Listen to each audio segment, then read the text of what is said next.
Hello, it's Nikki, and welcome to a brand new episode. This has been a really juicy one to put together, and I would love to know your thoughts on this. Interestingly enough, when the idea came, it coincided with me discovering a 3-part documentary series on Channel 4 all about the Spice Girls and how they changed. I can't remember what it is, how they changed the country or the culture or something.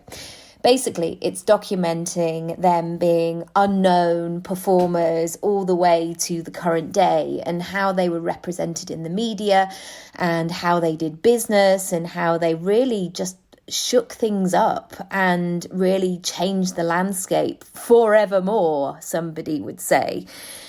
And it really got me thinking about how we ourselves can underestimate ourselves and what we're capable of and what we can do and where we can go, but also the perception of others and how they perceive us and how they perhaps present feedback or how they let us know what we are doing is maybe not acceptable to them, or all manner of things.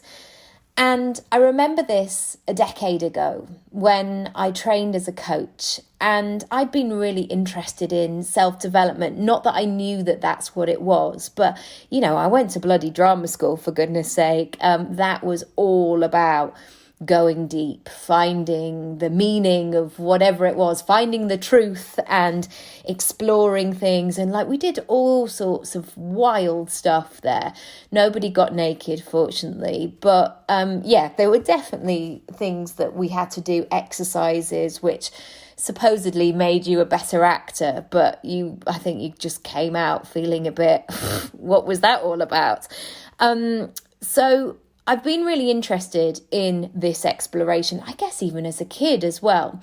But when I started training 10 years ago, the feeling towards it was mixed.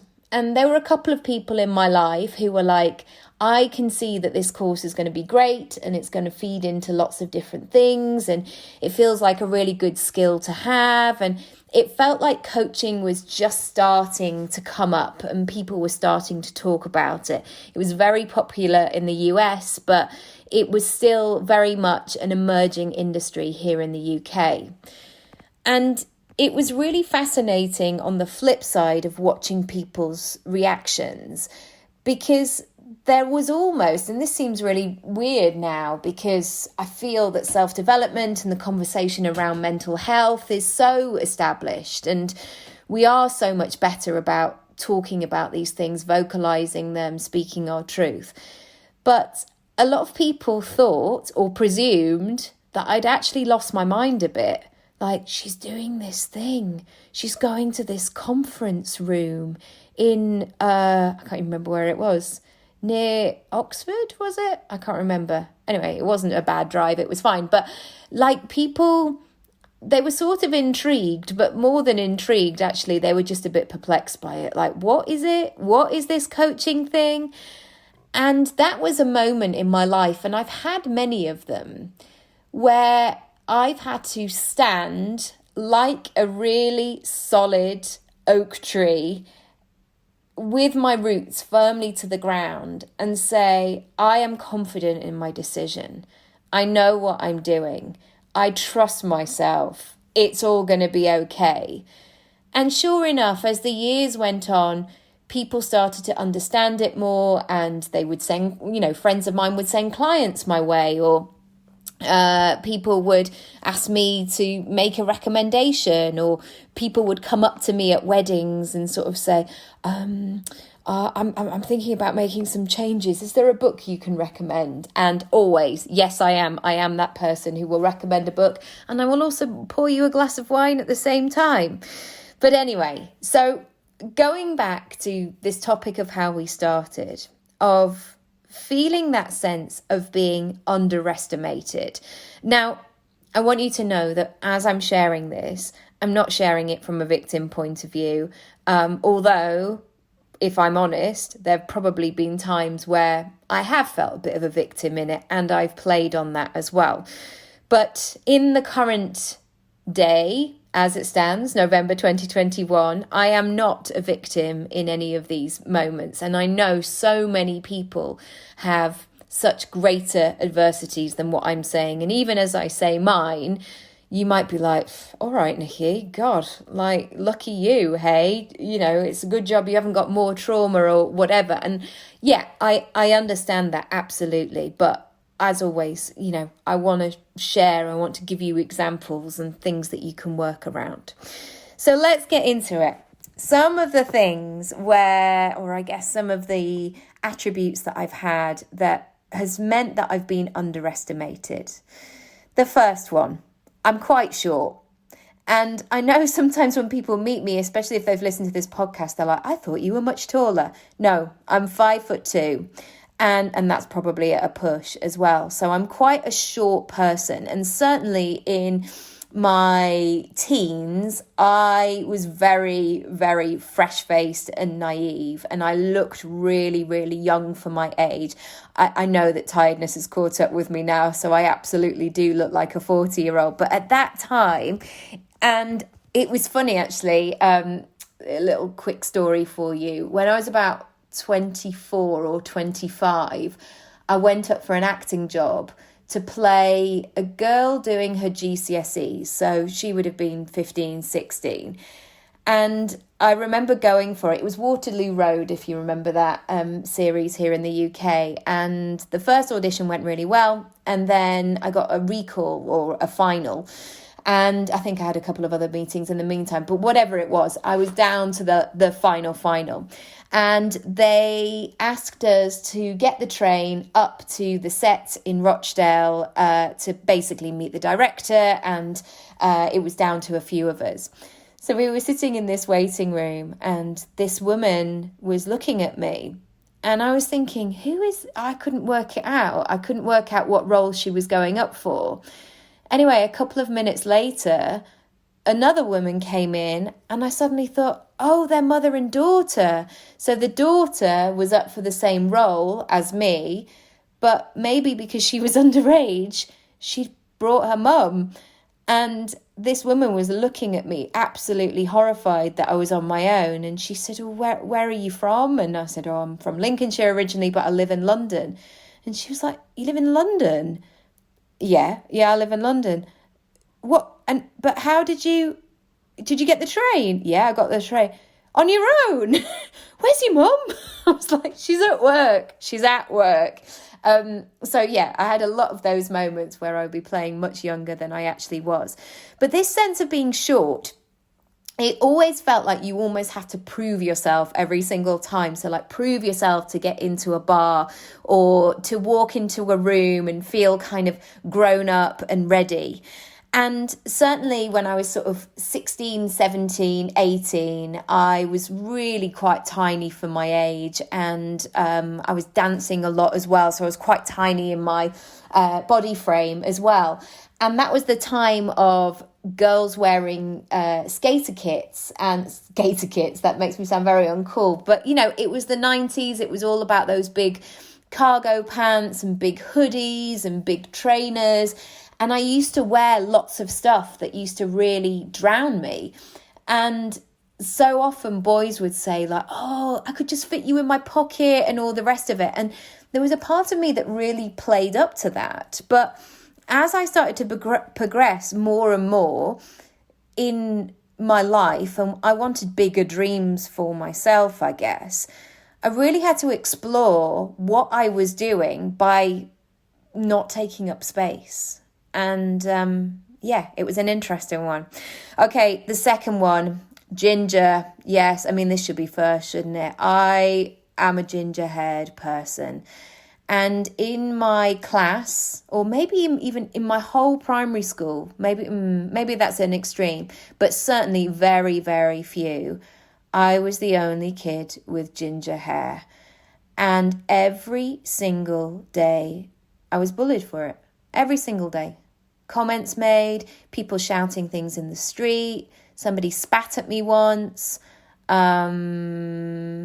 people telling me how ugly I was. I mean, it just went on and on and on. And I became so conscious about it and so aware of it that I used to walk with my head down. And my mum was always telling me to sort of stand up straight or like put your shoulders back, because I used to sort of slump and slide into a room because I didn't want people to say things about my hair. And at the time, it was said with such viciousness. It felt like, I mean, I don't know what it felt like really, but it was so vile the way that people spoke to it. But anyway, moving on. Thirdly, I'm a woman. I am a woman. And we know that we've reached this point in the year where women are now in a kind of average, in a study, basically, they are now working for free until the end of the year.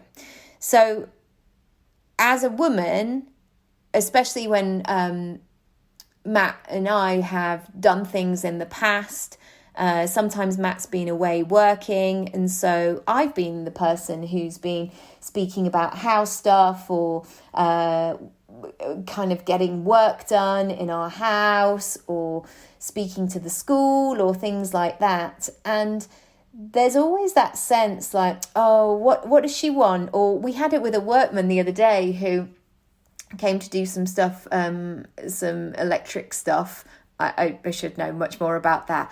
But he said to me, I'm just going to pop down the road and pick up my toolkit.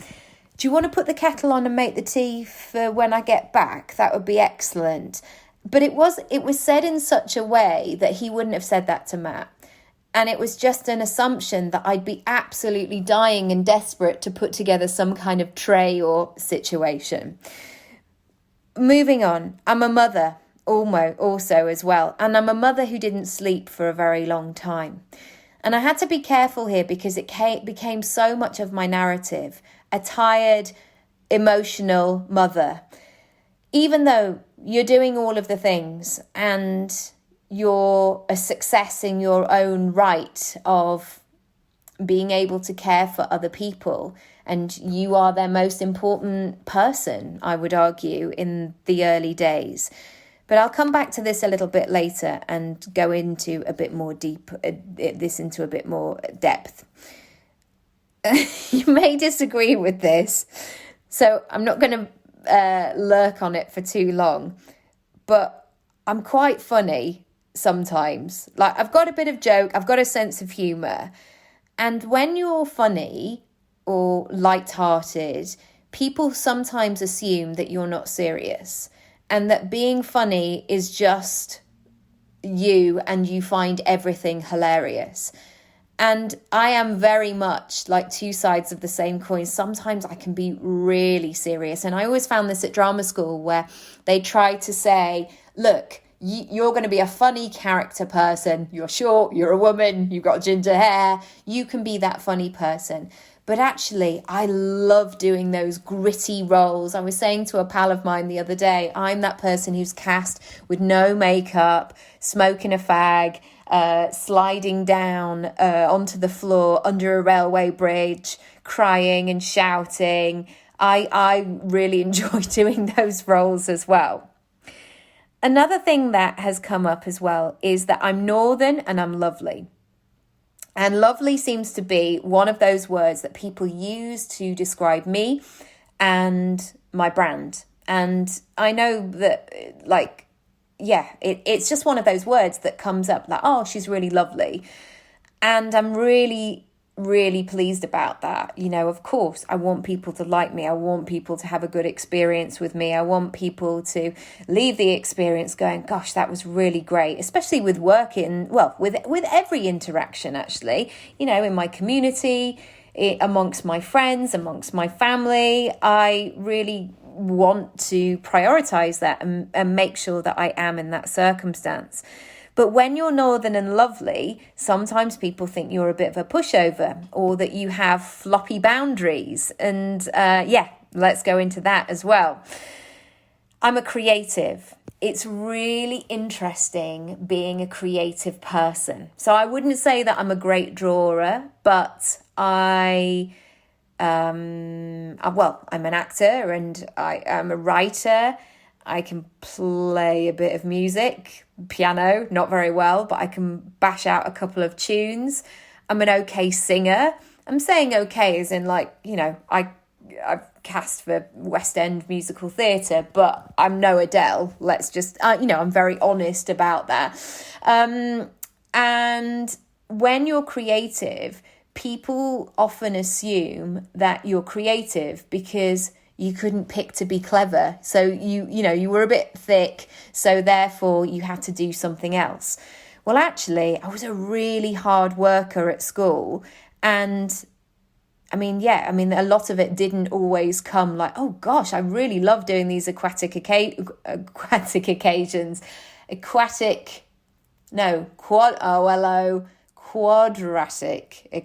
That's what I mean. But I was in the top set for everything at school. And it's been really interesting because even though I've chosen to be a creative, I've got a really strategic, methodical brain as well. And that's been an interesting process sometimes to balance with the creativity, especially when I've been in plays and everybody's feeling so creative and, we'll be in the room until we need to be in the room because we're working through a process. And the logical part of my brain is like, yeah, but what time are we going to finish though? Because I'm really hungry and I'm thinking about my dinner already, and it's going to be a good dinner because I've organised it. And yeah, I am that person in a rehearsal room. Like, how long is this? I'm fine, but how long is this situation going to last? I've also been underestimated because I do more than one thing. And I think when you do more than one thing, maybe not so much now, but people brush it off as a sense of you can't make your mind up, love. Oh my God. Like, oh, what's she doing now? What is she doing now? She's always on to the next thing. And actually, my hobbies / work have remained the same for the last 25 years. Or I guess maybe my hopes and ambitions. I told my mum that I was going to go to drama school when I was 4. And I'm now 40. So the last 36 years, I've been pretty solid in building what I wanted to do. But, I wasn't a podcaster then. But I used to have a Fisher-Price brown tape deck that I used to record things on and record my friends on. And I remember when I was about 9, I got this, there was this toy shop quite near us called Greens. And it was one of those that was really thin and but really tall. I can't remember where it was, but it was really thin and really tall. And all the toys were piled up high on either side. So it literally felt like you were going down a small corridor at all times. And I remember for Christmas one year, I got a microphone, which was one on a stand. It was run on batteries. I don't think it was anything, and it was an 80s toy as well. So it wasn't anything particularly fancy. But I loved it. It was amazing. And especially at family parties or things like that, like usually somebody would make a speech or make a toast, and it stayed in our family for years because everybody used to use this like bright red plastic microphone. But it's really interesting noticing that progression and actually how it's become my superpower. The final thing I want to say is sometimes people underestimate me because I'm not from a corporate background. And because I've done lots of things and I've had twists and turns in my career, I'm not a sort of, I was going to say a safe bet, but I am a safe bet. But I'm not necessarily somebody who could go, oh, brilliant. Oh, right. Okay, so she went to Durham. Fantastic. Right, we know what kind of ilk she is. And depending on when people meet me, I'm a bit of I'm probably making myself sound way more exciting than I actually am, but I don't box tick. I think that's what I'm trying to think. I was going to say I'm an enigma, but my goodness me, that is not what I want to say. But I don't tick boxes is what I'm saying. So sometimes people are like, who is she? What's she doing? Anyway, getting to the point of underestimating and using it as your superpower. I want you to write a list, as I have done today, about what roles or what areas in your life that you felt underestimated. So now what I see is that I am short, but because I'm short, I have to get creative sometimes. So I have to think on the spot. I have to find the best spot at the bar so somebody actually sees me. Or I'm short, so I get to wear really excellent heels. So what I'm looking for at every step of this, I guess, journey is looking at ways that I can use what I've been given or who I am and use them as my superpowers and use them to bring into my work or my story and just, I guess, own them as well. Being ginger, I always have that huge sense of empathy because I've been in some really dark, scary places, being bullied. And I can always see it in other people and I see it in other work. I'm getting teary now, even thinking about it, but I see it with clients sometimes, when they're rattling with something, they're exploring something, they want to go deeper on it. And there's a block there. And I can sometimes see it almost like, even though I didn't know them then, maybe that 7-year-old in the playground where their lip starts to quiver a little bit. And there's that sense of almost like quiet panic, like I really need my mum now, or I really need my dad, or I really need to be at home, or I just need to get out of here, but I have no power as a kid.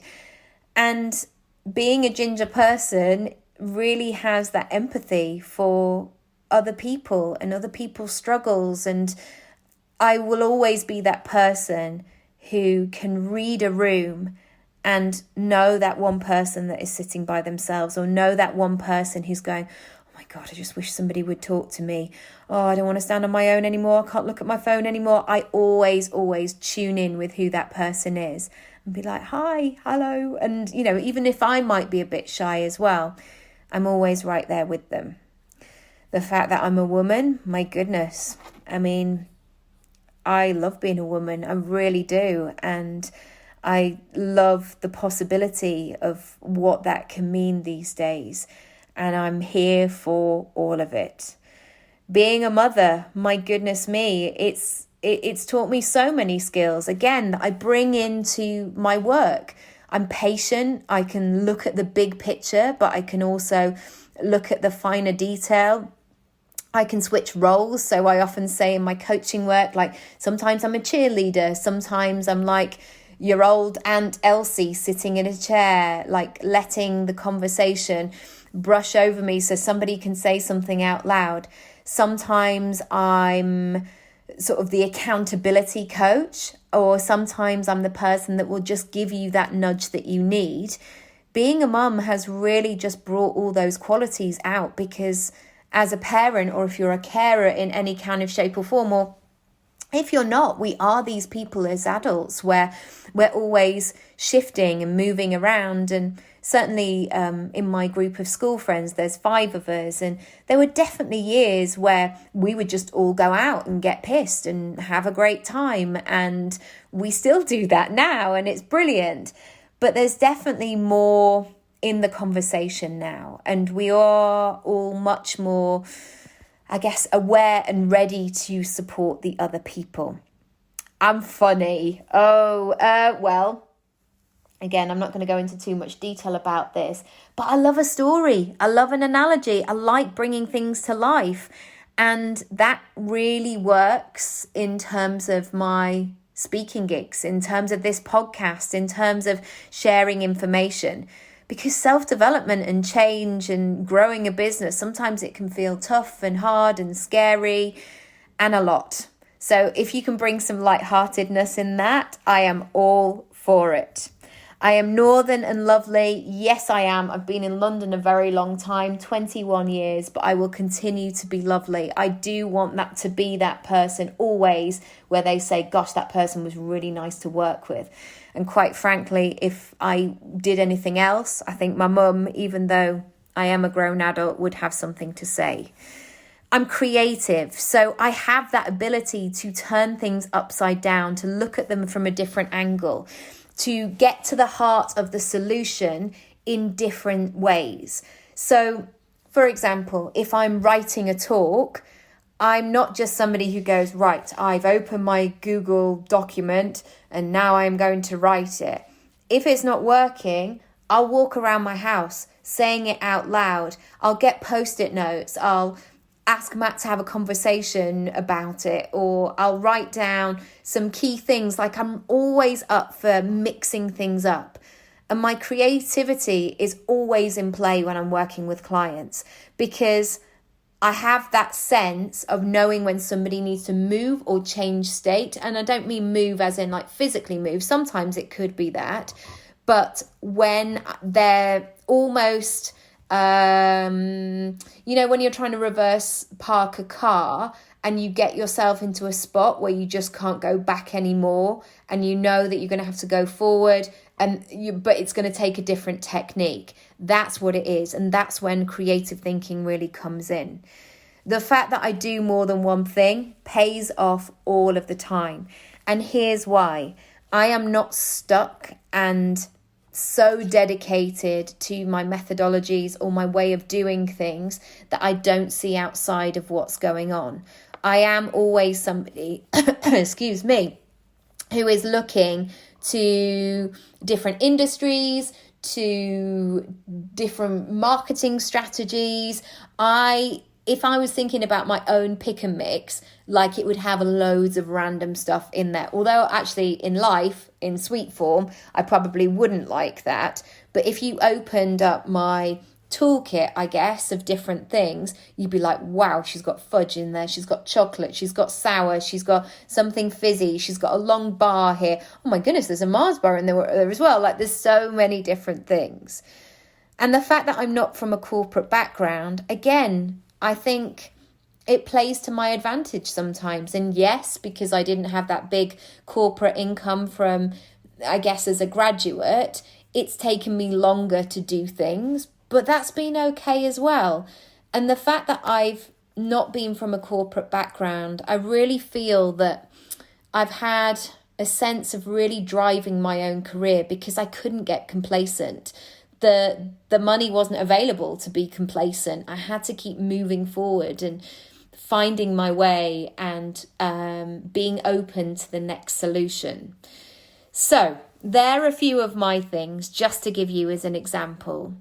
I would love to know, and I would love to hear, or for you to do the exercise, about where you've been underestimated. And really look at them. And what you might find is there might be still a bit of healing that needs to be done in any of those moments. And if there is, that's okay.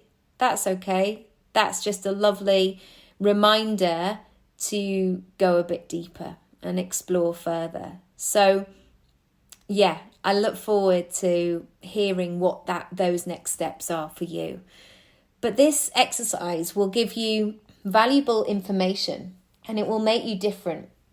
It will make you stand out, and it will give you that beautiful patchwork career of different textures, of different feelings, of different flavors. And suddenly everything starts to become a bit more exciting, and it will really help you to step into who you are and really lead from that place. As a final note, my Speak Up course has a couple of lovely bonuses until the end of November. I would love you to check them out. You can go to nikkiraby.com/offers and let me know what you think. And there's some other lovely offers on there as well. But I'm going to be talking lots more about this week. But hopefully this has been a great start to your Monday or whenever you're listening. And thank you for listening to mine. Thank you for spending some time. I hope that I don't sound like a bit of a tool and people going, yeah, but Nikki, you haven't been to war, so what are you talking about? I hope you understand the concept, the context from which that I'm sharing. And of course, I'm checking my privilege and very grateful that these things are not 10 times worse. All right. I'm nearly at 30 minutes. Okay, I'm going to go. I'm sending you lots of love. Have a great, great day, and I'll see you soon. Bye.